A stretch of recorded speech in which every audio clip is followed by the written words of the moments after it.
আসসালামু আলাইকুম ওরহমতুল্লাহি ওয়াবারাকাতুহ। আমার আজকের আলোচনার বিষয় রমাদানে কিয়ামুল লাইল বা তারাবি। রমাদানের রাত্রির নফল সালাতকে তারাবি নামকরণ করা হয়ে থাকে। রমাদানে এই সালাত আদায় করা সুন্নতে মুয়াক্কাদা। নবীজি সাল্লাল্লাহু আলাইহি ওয়াসাল্লাম বলেন, যে ব্যক্তি ঈমান সহকারে সওয়াবের আশায় রমাদানে কিয়াম করবে তার অতীতের সমস্ত গুনাহ ক্ষমা করে দেওয়া হবে। আর এই সালাতটা হচ্ছে জামাতের সাথে আদায় করা মুস্তাহাব। হাদিসে বর্ণিত আছে, আয়েশা রাদিয়াল্লাহু আনহু থেকে বর্ণিত, আল্লাহর রাসূল সাল্লাল্লাহু আলাইহি ওয়াসাল্লাম এক রাত্রিতে মসজিদে সালাত আদায় করলেন। লোকেরাও তার সাথে সালাত আদায় করলো। এরপর পরবর্তী রাত্রিতেও সালাত আদায় করলেন। এবারে লোক সংখ্যা বাড়লো। এরপর তৃতীয় কিংবা চতুর্থ রাত্রিতে তারা জড়ো হলেন, কিন্তু আল্লাহ রাসূল সাল্লাল্লাহু আলাইহি ওয়াসাল্লাম তাদের উদ্দেশ্যে বের হলেন না। ভোর হলে তিনি বললেন, তোমরা যা করেছো তা আমি দেখেছি, আর তোমাদের উদ্দেশ্যে বের হতে আমাকে কেবল এটাই বাধা দিয়েছে যে আমি ভয় করেছি তোমাদের উপর তা বাধ্যতামূলক না হয়ে যায়। আর এটাই ছিল রমাদানে। তাহলে অর্থাৎ রামাদানে তারাবি ওয়াজিব বা বাধ্যতামূলক হয়ে যাওয়ার ভয়েই প্রথম 2-3 দিন জামাতের সাথে এই সালাত আদায়ের পর নবী সাল্লাল্লাহু আলাইহি সাল্লাম তার জামাতে আদায় করা পরিত্যাগ করেন।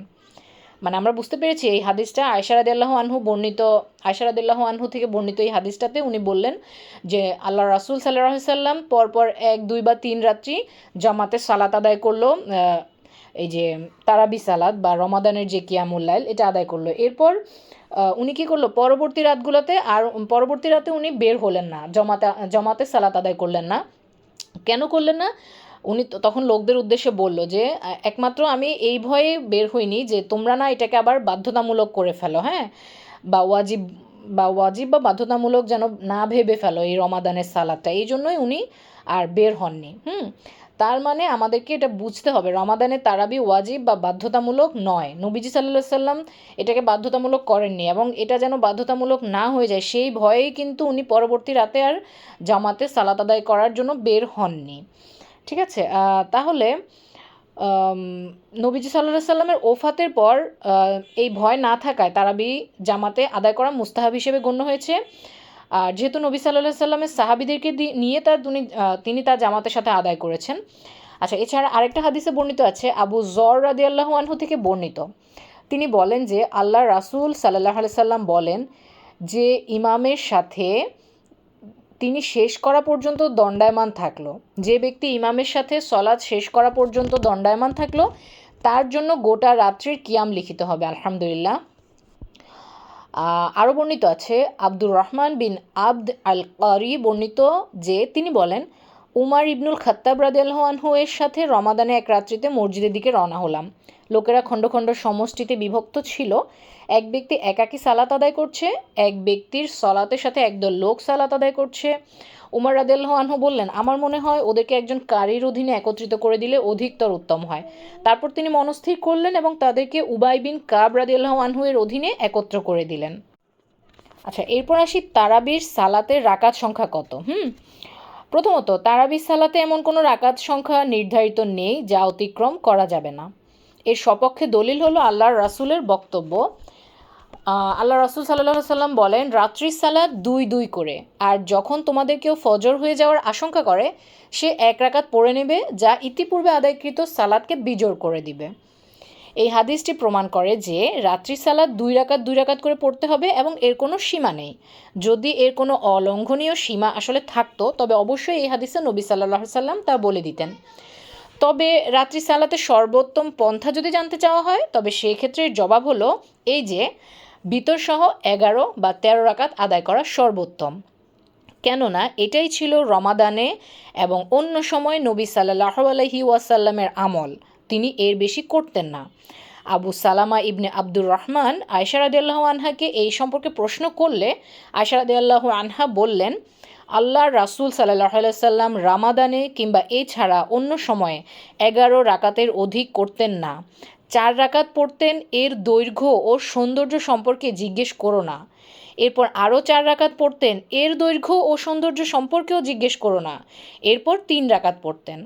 তাহলে আমরা কি জানতে পারলাম? আয়েশা রাদিয়াল্লাহু আনহু বললেন, নবীজি সাল্লাল্লাহু আলাইহি সাল্লাম প্রথমে 2 রাকাত করে যে 4 রাকাতটা পড়তো, এর দৈর্ঘ্য আর সৌন্দর্য এত উত্তম ছিল।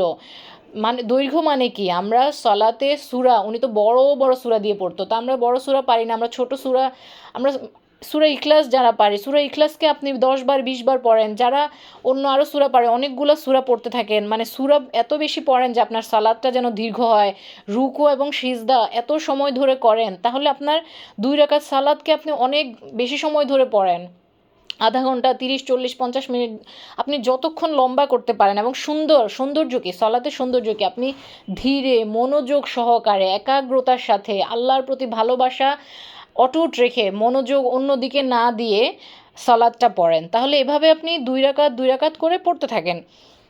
এটা হচ্ছে আমাদের জন্য করণীয়। হ্যাঁ, আমরা রাকাত সংখ্যা যে আমরা 2 রাকাত করে বাড়াবো, হ্যাঁ অনেক বেশি পড়বো, এটা না, আপনি অল্প পড়েন কিন্তু এটাকে অনেক বেশি সুন্দরভাবে দীর্ঘ করে পড়েন, যেটা আমাদের নবীজি সাল্লাল্লাহু আলাইহি সাল্লাম করতেন। আচ্ছা, অপর একটা হাদিসে রাত্রি সালাত সম্পর্কে ইবনে আব্বাস রাদিয়াল্লাহু আনহু থেকে বর্ণিত, নবীজি সাল্লাল্লাহু আলাইহি সাল্লামের সালাত ছিল 13 রাকাত। তো এখানে হিসাবটা আমি বুঝিয়ে বলি, নবীজি সাল্লাল্লাহু আলাইহি সাল্লাম বেশিরভাগ সময়ই 2 রাকাত করে 8 রাকাত সালাত পড়তো, এরপর 3 রাকাত বিতির পড়তো, তাহলে কত হলো 11 রাকাত, 8 রাকাত কিয়ামুল লাইল আর 3 রাকাত বিতির। এছাড়া উনি কখনো করেছেন কি 10 রাকাত কিয়ামুল লাইল করেছেন আর 3 রাকাত বিতির করেছেন, তাহলে 13 রাকাত হলো। এই হাদিসগুলোতে আল্লাহ রাসূলের রাত্রি সালাতের যে বিবরণ রয়েছে সেটাই রাত্রি সালাতের সর্বোত্তম রূপ, কেননা নবী সাল্লাল্লাহু আলাইহি সাল্লাম তা নিয়মিত করতেন, কিন্তু তা বাধ্যতামূলক নয়, কেননা তা নবীর কাজ নির্দেশ নয়। আর এর পূর্ববর্তী হাদিসটিও তার প্রমাণ করে যে 11 রাকাত বাধ্যতামূলক নয়, যদি তাই হতো তবে নবী সাল্লাল্লাহু আলাইহি সাল্লাম তা উল্লেখ করত। আচ্ছা, এবার আমরা আরেকটা পয়েন্টে আসি, 20 রাকাত তারাবির সালাতের ভিত্তি কী? উমর রাদিয়াল্লাহু আনহু 20 রাকাত তারাবির প্রচলন করেন বলে 4 জন তাবেঈ থেকে বিবরণ পাওয়া যায়। 1, আস-সাইব বিন ইয়াজিদ থেকে এই সংক্রান্ত বর্ণনা এসেছে আব্দুর রাজ্জাকের মুসান্নাফে, ইবনুল জাদের আল মুসনাদে, বাইহাকির সুনানে। 2, ইয়াজিদ বিন রুমান থেকে এই সংক্রান্ত বর্ণনা এসেছে ইমাম মালিকের মুয়াত্তায়। 3, ইয়াহইয়া বিন সাইদ আল কাত্তান থেকে এই সংক্রান্ত বর্ণনা এসেছে ইবনু আবি শাইবার মুসান্নাফে। 4, আব্দুল আজিজ বিন রাফি থেকে এই সংক্রান্ত বর্ণনা এসেছে ইবনু আবি শাইবার মুসান্নাফে। এছাড়া আলী রাদিয়াল্লাহু আনহু এবং উবাই বিন কাব রাদিয়াল্লাহু আনহু থেকে 20 রাকাত, মানে 20 রাকাতের বিষয়টি বর্ণিত আছে। আর এটা সুতাইর বিন সাকল, ইবনু আবি মুলাইকা, আল হারিস আল হামাদানি, আবুল বাখতারি, আতা সুফিয়ান আস সাউরি, ইবনুল মুবারক, ইমাম আবু হানিফা, আশ শাফি, আহমদ রহমতুল্লাহি আলাইহি ওয়াসাল্লাম জুমহুরের মত। এ প্রসঙ্গে ইবনু তাইমিয়া রাহমাহুল্লাহ বলেন, এটা প্রমাণিত যে উবাই বিন কাব রাদিয়াল্লাহু আনহু লোকদের নিয়ে রমাদানের কিয়ামে 20 রাকাত আদায় করতেন এবং 3 রাকাত বিজোড় করে বিতর করতেন। তাই অনেক আলেম মনে করে যে তা সুন্নাহ, কেননা তিনি তা মুহাজির ও আনসারদের উপস্থিতিতে প্রতিষ্ঠা করেন, অথচ কোনো উত্থাপনকারী আপত্তি করেনি। মোট কথা, তারাবি সালাতের রাকাতের সংখ্যার ব্যাপারে প্রশস্ততা রয়েছে। এই বিষয়ে মুসলিম ভাইদের মাঝে মতভেদ হলেও এর কারণে তাদের অন্তরে বিদ্বেষ কিংবা ঘৃণার জন্ম নেওয়া মোটেও সমীচীন নয়। এ ধরনের মতভেদের ক্ষেত্রে বক্ষকে ভাইয়ের জন্য প্রশস্ত করে দিতে হবে, আর কোনো মসজিদ কিংবা এলাকা নিজেদের জন্য যে কয় রাকাতকে উপযোগী মনে করে তাদেরকে সেই সংখ্যার উপরে আমল করতে দেওয়া উচিত।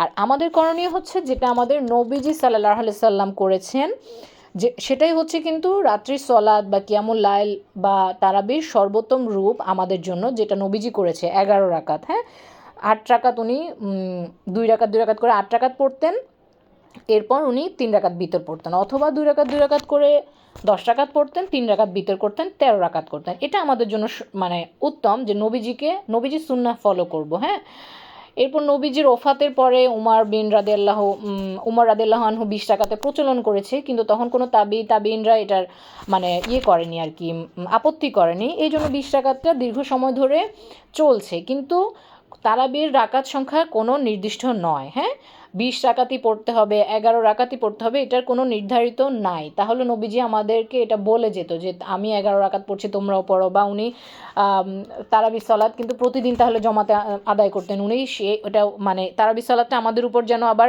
বাধ্যতামূলক না হয়ে যায় এই ভয়ে কিন্তু উনি কী করেছে, 2-3 দিন জমাতে আদায় করে এরপর আর করেনি। তাহলে আমরা এটা ছেড়েও দিতে পারবো, আমাদের শরীর ভালো নেই, আমার আজকে কোনো একটা জরুরি কাজ আছে বা শরীর ভালো নেই, আমি তারাবি সালাত মানে মিস দিতে পারবো। আর আমি যদি চাই যে না, আল্লাহর সন্তুষ্টি আমরা কে কত বেশি অর্জন করতে পারবো, সে তত বেশি মনোযোগের সহিত দীর্ঘ করে সালাত আদায় করতে পারবো। হ্যাঁ, ইনশাআল্লাহ আল্লাহ আমাদের সবাইকে বিষয়টা বুঝার তৌফিক দান করুক এবং আমাদেরকে সঠিক আমল জানার, বুঝার এবং সেই অনুযায়ী আমল করার তৌফিক দান করুক।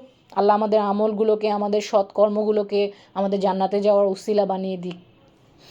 আমিন। আসসালামু আলাইকুম রহমতুল্লাহি ওয়া বারাকাতুহু।